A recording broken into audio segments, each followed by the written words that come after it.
Hi, Jess. Welcome to the course. Hi, thank you for having me. You're so welcome. So, I'm super excited to talk with you today and hear more about your story. So, that's kind of where I want to start. If you could tell us a little bit about your journey with your relationship with food and your body and how you came to be doing the work that you're doing now. Mhm. So, like most young girls, I think, I grew up having a very interesting relationship with my body. My mom was a chronic dieter, and I grew up as I hit puberty, really developing a lot of body image issues as my weight changed, as it does in puberty, and start normal. And I started restricting my food probably around I want to say like 13, 14. I was a dancer and an actor growing up. So I already was exposed to a culture where I was very body conscious and looks Mm, conscious, probably more than another kid. Um, and though that kind of came to a head in high school when my body started to change, when I saw like restrictive tendencies really come out, and it kind of blew up into a full blown eating disorders, as like chronic dieting is a gateway to eating disorders. mm-hmm. Um, in the end of high school, early college, and I developed an eating disorder. It was honestly running my life, and it was very, very difficult. And there came a point when I was like 18, 19, when I thought, this isn't normal, which is really interesting because I had to come upon that myself, because I was getting a lot of comments from other people that were honestly praising the way that I Mm, was, because it was very in the guise of health. Like I yeah. was running marathons at the time. I was restricting my food. I was a vegan. It's like, oh, you're And so so other people, healthy. Oh, yeah, you're like, so oh my God, you're so skinny. thin. Yeah, like you have Yeah. such runner's legs, whatever. And you we latch on to those comments, and it perpetuates our disordered eating or our Hmm. eating disorder or our dieting behaviors. And we latch onto that, and oh, I must be okay because look, everyone thinks I'm the healthy one, and blah blah blah. Yeah. Meanwhile, I was starting to binge like multiple nights per week. I was exhausted. I was sick all the time. I didn't have a period.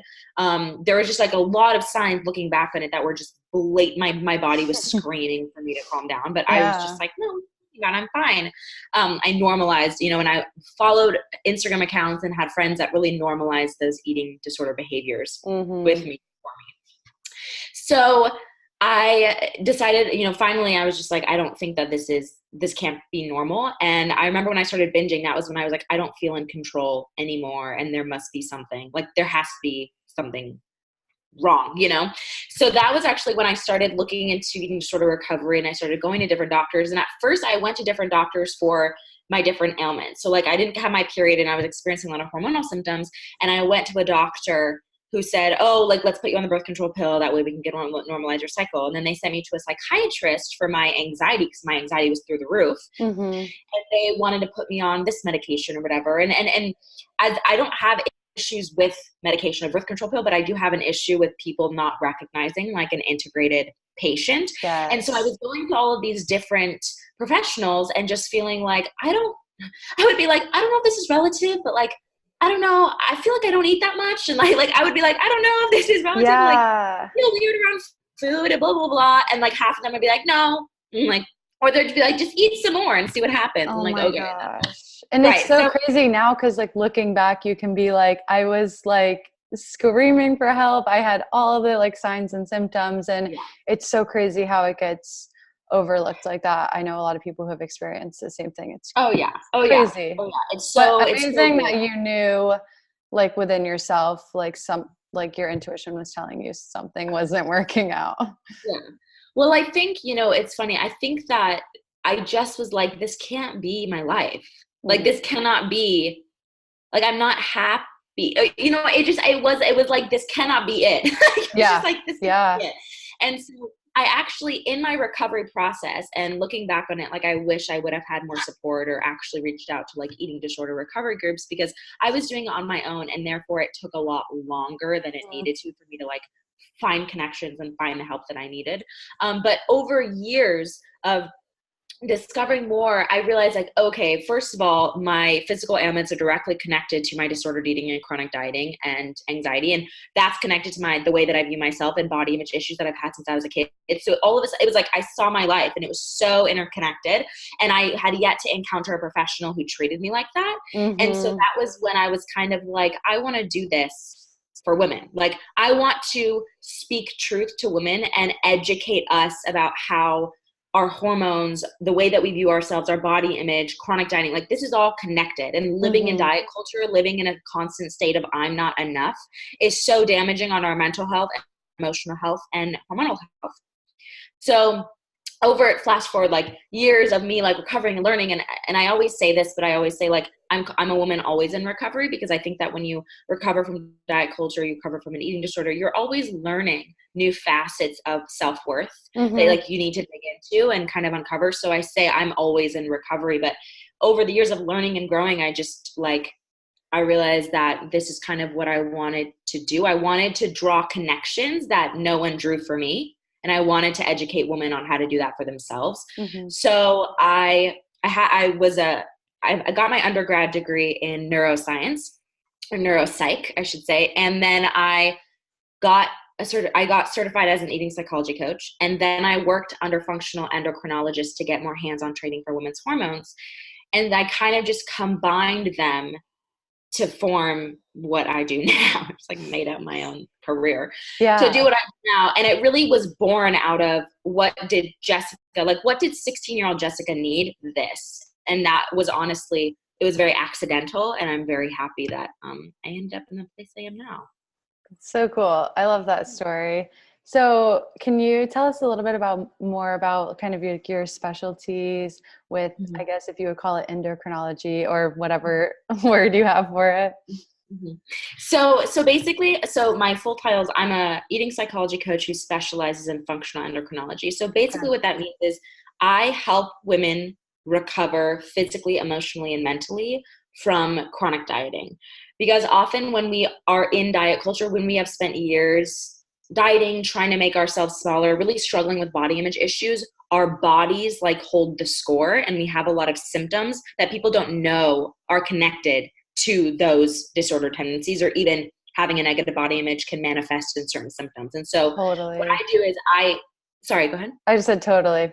Yeah.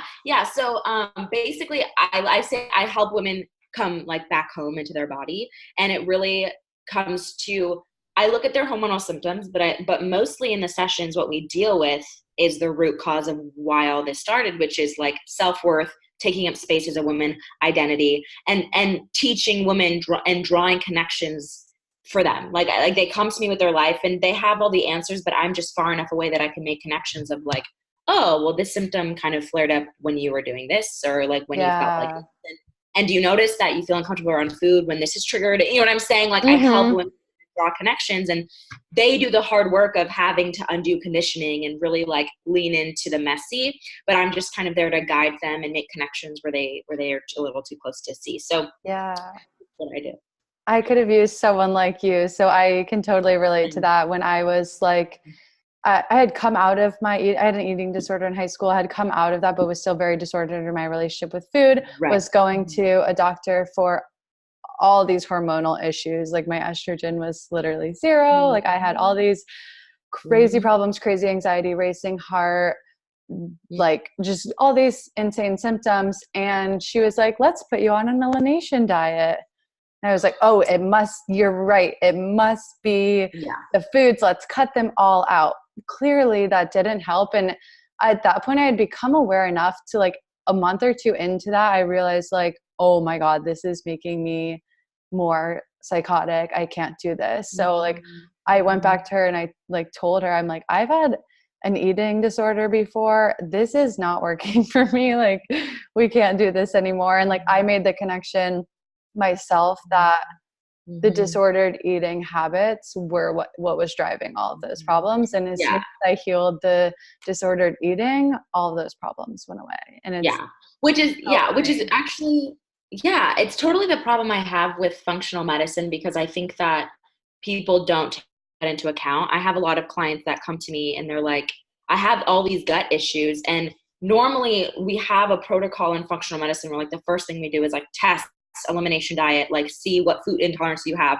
But if you don't understand the context of your client, I would not treat a gut issue from like a 35-year-old man who's never had an issue with body image or chronic dieting that I would like a 21-year-old girl who has a history of eating disorder. There would not be the same protocol, and yet it is. It's like, oh, elimination diet test. Like, let me just kind of over medicalize your body and ignore the context. And so the last thing you would want to do is someone with a history of disordered eating, put them on an elimination diet that would actually make their gut issues worse, because chances are the gut issues resulted from disordered eating, right? It's like, you have to have context. And I think that that's so what's missing. And so I'll have clients come to me and they'll have gut issues. And first things first is we deal with, okay, what's your relationship with food like? What are you thinking while you're eating? Are you eating in a stress state? All of these things.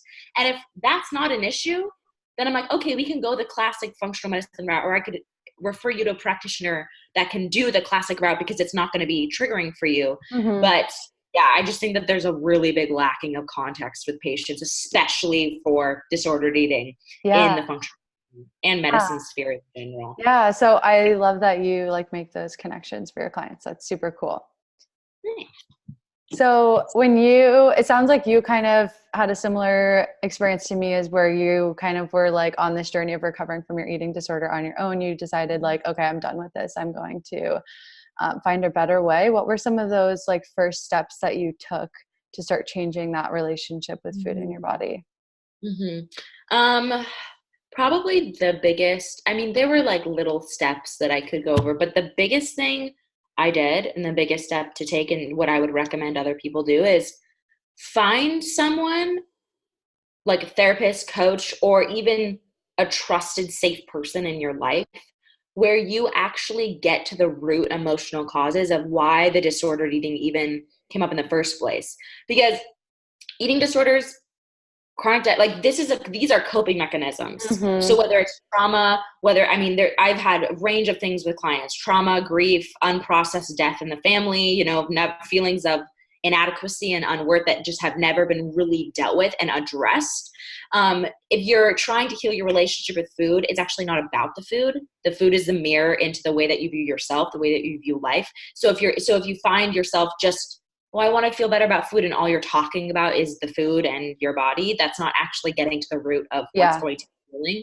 So my biggest step was making that connection, and I started going to therapy, which was huge for me personally. I was privileged enough to actually be able to go to therapy.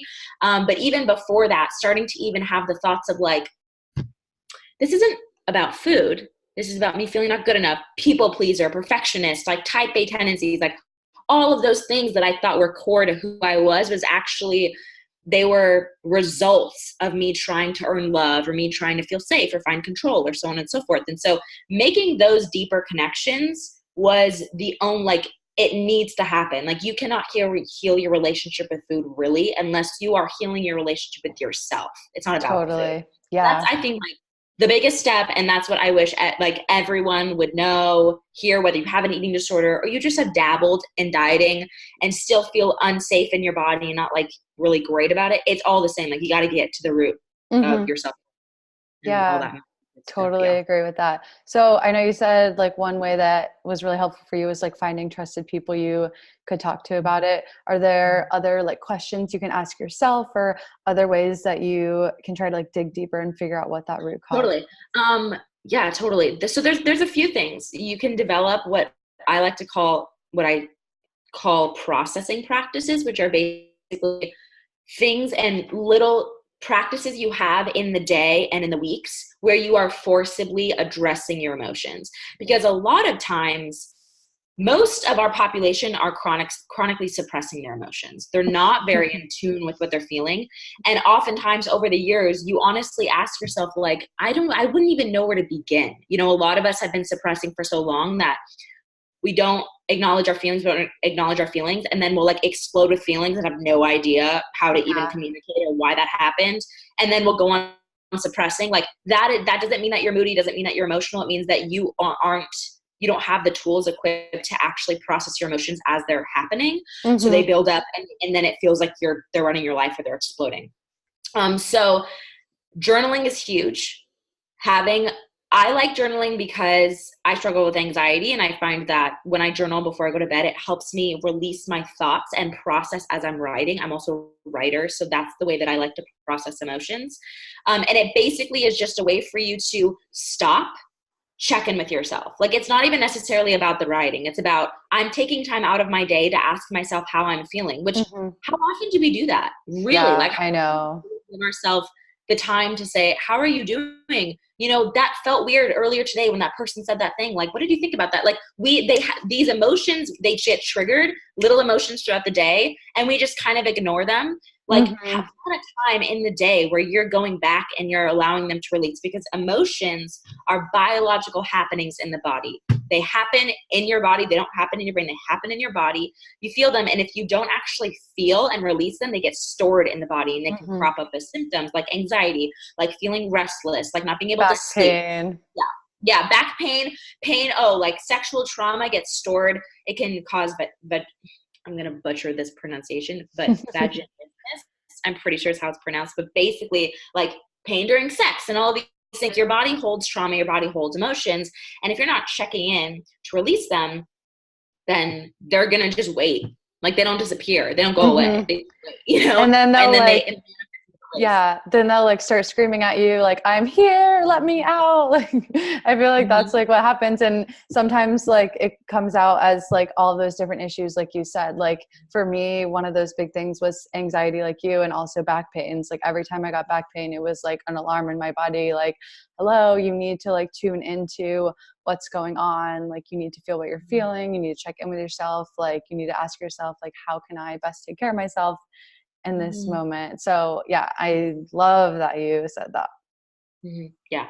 So that's a big thing. And you don't have to do, you know, you could even do, I like slow yoga because it forces you to connect with your breath. And when you feel and you feel your body, you can actually almost feel those emotions. Like you'll start to feel like, oh, my chest feels heavy. And like when you sit in it, like I can identify it as like fear or like panic. And I like feel it, and usually it'll break and I'll cry and then I'll get over it or something. Like put a practice in place where you're forcibly calming down, connecting to your body, connecting to how you feel, and see where that goes. You know, like you have no idea what's going to be brought up or how, you know, what is even waiting to be dealt with if you don't actually take the time to kind of open that box, you know? Yeah. And I would add one thing to that is that opening that box can be sometimes scarier and maybe even more painful than what you were experiencing before you opened it. But over time, it will become so much more easy, and it will just become a natural everyday thing where you're like, every time an emotion comes up, you're like, what's going on here? What might have caused this? What can I do to feel better? And just becoming curious and compassionate rather than suppressing and then it manifesting later as these bigger symptoms. The metaphor I like to use are like wounds, like trauma and all these things, they become wounds like on your skin, and you've just kind of put band-aids over them over and over, and they've kind of festered, but it's become this like dull pain that you've kind of just ignored. And you don't want to unearth the bandages and clean it out because you know it's going to hurt like a bitch, but you have to if you want it to heal. And so you clean it out and it hurts really bad, but you know that it's going to actually heal for good. It's not just this opening wound.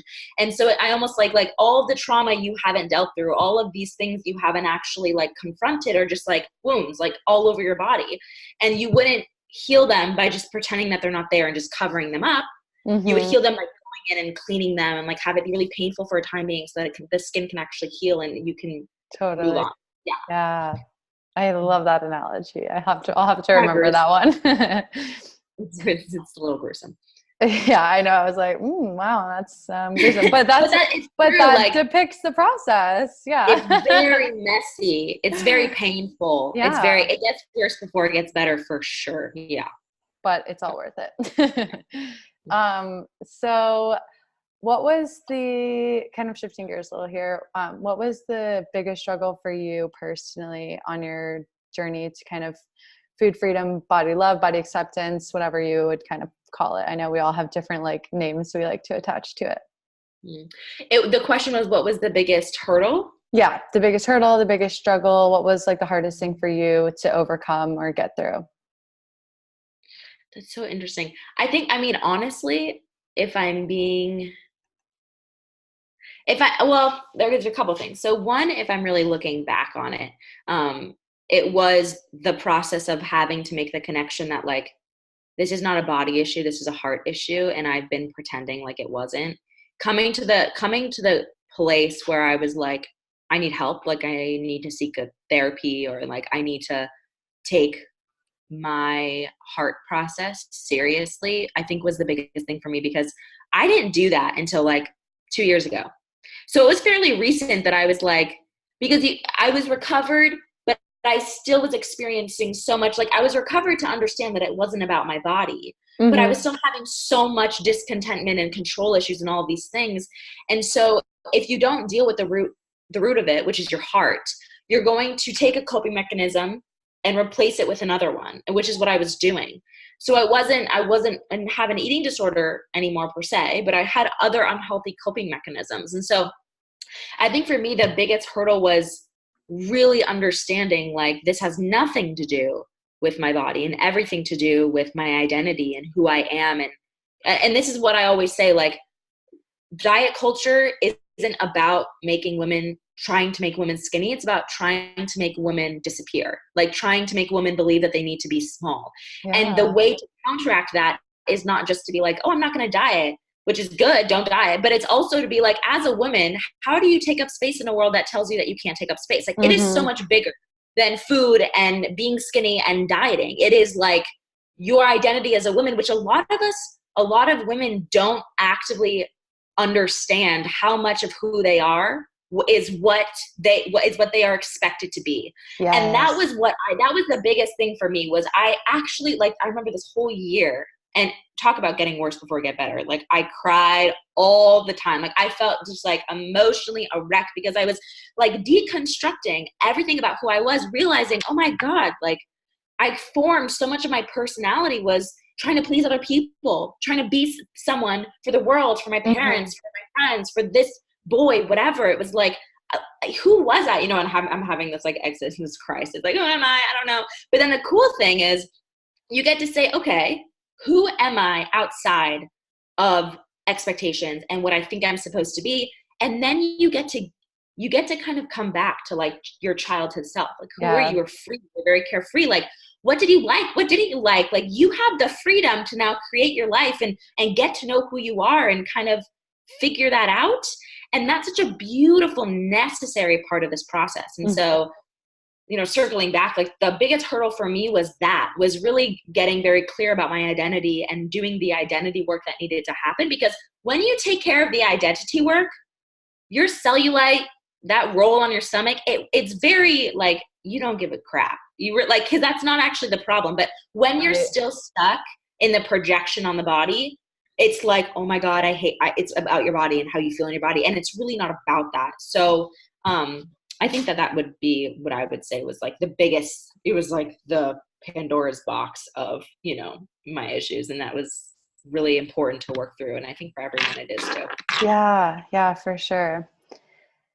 So how would you say, like, it is for you now living in diet culture? Because I know, at least for me and so many people I talk to, it's like, and like you said, you're always in recovery. Like, this shit never completely goes away. So kind of how do you navigate living in diet culture today? And is it inevitable for some of those like negative, painful thoughts to come back up? Yeah. So there's a couple things. One, I control as much of my media as possible. It's like so weird for me to be exposed to like Fitspo accounts or like blatant, you know, like beauty centered accounts, because I just don't like, it's very weird to me. I almost forget that that's what I used to be so enamored with, because I used it as shame. It's now crazy. It's crazy. Like, I'll go to the mall. I just went to the mall last week. And I remember seeing some of the advertisements, and I've been so distant from so much typical advertisements because I filter the crap out of my life, that I was like, oh, whoa, like, I forgot that this is still a thing. I forgot that, like, it's so blatantly like, wow, that's not real. And this is what young girls are seeing. And wow, this is still a problem. You know, it's really interesting. So I filter my media, the accounts I follow on social media, the books I read, you know, the shows I even watch. It's like, I surround myself with women, with real women, unphotoshopped women of all shapes and sizes and colors, and also women that don't just talk about their body, just like women that are doing really cool things in the world that have nothing to do with their body, and so on and so forth. And so I think like that was very big. That's very, very important. First step is how you navigate is you like detox diet culture from your life. Books, what you follow, who you listen to, who you even surround yourself with. Yes. Like I used to have friends where that was all that we talked about was dieting and changing our body. And now it's like, I can't remember the last time I talked to one of my friends about something like that. I know, it's crazy. I recently moved to Dallas a few months ago, and I'm like trying to make new friends. And I'm like, I guess you could call it like experimenting with new friends, like, oh, going to dinner with this girl I just met. And then we get to dinner and she's like, I need to lose 10 pounds and I'm going to get a tummy tuck after I have a baby. And I'm like, well, did not sign up for this. But yeah, it's so crazy and so rampant and so sad. And as someone who's so like steeped in this world of like non-dieting and anti-diet culture, it's so hard to hear it and not want to be like, let me educate you, let me tell you like everything you need to know. But what I like try to tell myself is, number one, some people are just not ready to hear that message, and I don't have to fix everyone. And if they seem open to it, I can ask some curious questions. But if not, then like you said, yeah, it's about, okay, is this person going to bring value into my life, or is surrounding myself with someone who is talking about food in their body all the time going to drag me back down that rabbit hole? Yeah. Honestly, like be pretty brutal about it. Like this is your mind. This is the quality of life you're protecting. And if people can't respect that that's not a topic of conversation that you want to approach, then they're not your people. Yeah. You know? Yeah. So this kind of like goes into a good like topic of boundaries. And like you said, you're allowed to be brutal. Like, so if someone had like friends who were talking about that all the time, or like that was just a friend group that they have like created for themselves, how would you kind of approach like bringing that up with your friends and like letting them know that it's kind of off the table for you, it's not something you want to engage in? If it's people that are like your safe people, because we've all been there, like maybe we have our best friend and like we would talk, or she would criticize her body and you would criticize your body, and that was like what you guys did, you know, you're changing and realizing, oh, that's not healthy. Like it's not necessarily guaranteed that she's going to be on the same path as you, or that she's going to be realizing that too. But having a conversation, I say, if they're a safe person, I err on the side of, if they're a safe person, give them the benefit of the doubt and have a conversation about them. Share with them what you've been realizing, what you've been going through. Be like, I've been reading this book, Intuitive Eating, and I've been like learning more about body positivity, and I just don't find that I want to embrace my body, and I want to embrace who I am, and I just don't want to spend countless hours obsessing over what I look like. And like, this is my journey. If you frame it on, this is what I'm going through, this is my journey, can you help me in this way? Yeah. That is a lot more helpful than, you need to stop doing this, this is wrong, but making it about them. This is just a tactic where like, it's very disarming to say, I'm working on like my relationship with my body. Can you help me by not commenting on your body, or like not talking about trying to lose weight? And if you make it, anyone that cares about you would be like, of course. Right. Exactly. And if they don't, they're not your people. They're not going to be someone that's like, seriously, they're not going to be someone that's going to be in your circle. 100%. So as long as you make it about you, as long as you make it about you and how can they support you in this, anyone that loves you, your people, are going to be like, absolutely. Yeah. And that's I think a really important way to approach it. And then when it comes to your non-safe people that continue, that you kind of have to deal with, like extended family members where they continually make comments or something like that, having a conversation where you're like, you don't have to share your heart because they're not a safe person. You don't need to be vulnerable with them, but you can say, I don't like it when you say A, B, and C. Can you please refrain from doing this? And here's why, or so on and so forth. Being very like, refrain from doing this, whatever. And if they continue, really minimize the amount of time you spend eating or around that person. Like, and everyone has people like that, whether it's an extended family member you only see at Christmas or something, like, and you find yourself in situations, minimize the amount of time you're in that situation. And also, this is why working on yourself is so important, because at the end of the day, you can't control what everyone else is going to do. You have to have a certain element where I'm assured now in myself that if someone were to make a comment on how much I was eating or if my body changed, I would not bat an eye. But I didn't get there overnight. Like, it was not like I had to do a lot of work with myself where I got to a point where I'm not saved.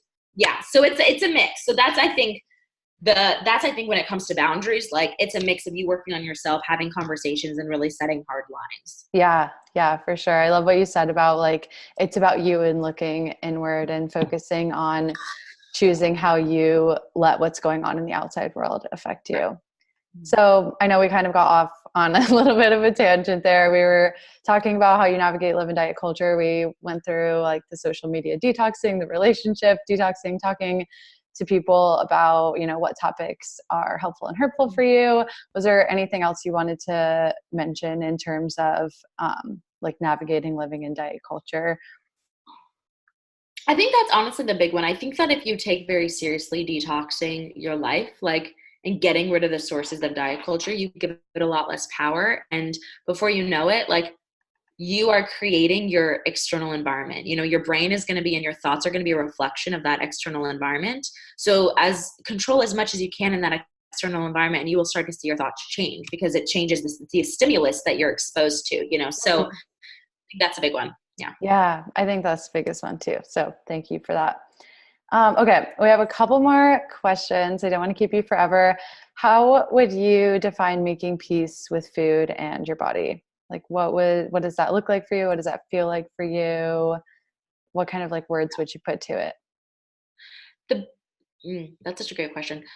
The biggest thing I would say is making peace with your body and food isn't about having a perfect relationship with your body and food. It's about not defining yourself by your body or the food that you eat anymore.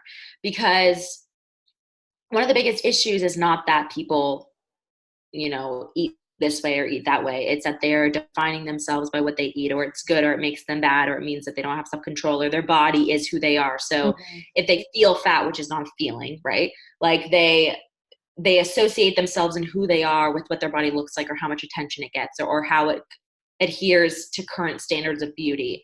That's the big problem. Like, I keep bringing up identity, but that's really it. It's not a matter of, you know, here's the thing with food, and we're talking about intuitive eating and being able to have a healthy relationship with food. You get so many do-overs to practice that. Like, and there are still some times where I eat past my fullness cue because I'm distracted, or, you know, I didn't eat enough because I was busy and I didn't, like, it's just life. But the difference is that it's like, it's not who I am anymore. And okay, do over, do it again tomorrow, right? And when it comes to your body, I don't love every single piece of my body. I'm not like obsessed with it. I just know that I'm not defined by my body, so I don't let it dictate how I live my life. Like, I wear the swimsuit that I want. I wear what I want. I have sex when I want with my husband. I'm not overthinking about what I look like. And you know what I'm saying? It's like, my body is not who I am. My purpose in this world is not just to be something to be looked at. And when you really come down to your identity and what your purpose is in this life, the peace with your body and food isn't about the body and food. It's about like where you find your purpose and who you are. Right. So to me, that I think is very wordy, but basically what I would say is finding peace with your body and food is realizing that you are not defined by food and your body, and that your identity as a woman lies in something completely different. So that's summation. Totally. I totally agree with that. When you find that like self-worth in other things, there's just not enough room to let food in your body even be part of that equation anymore. Yeah. Yeah, totally.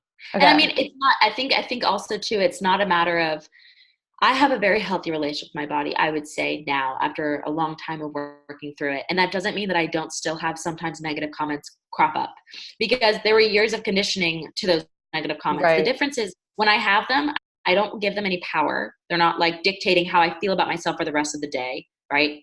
And I know that that's not who I am. So I can move on, and that's okay. So they've just lost all their power to tell me who I am or how I should feel about myself. They just lost all their power. It doesn't mean you don't have them. It just means that you don't give them the power that they used to have. And that's a very freeing place to be. Yeah. 100%. So freeing. Okay. So this is the last question. Is there any one piece of advice you want to leave my students with, or a piece of advice that you wish you would have gotten earlier on in your journey? Yeah, that's such a, yes. Take so your time.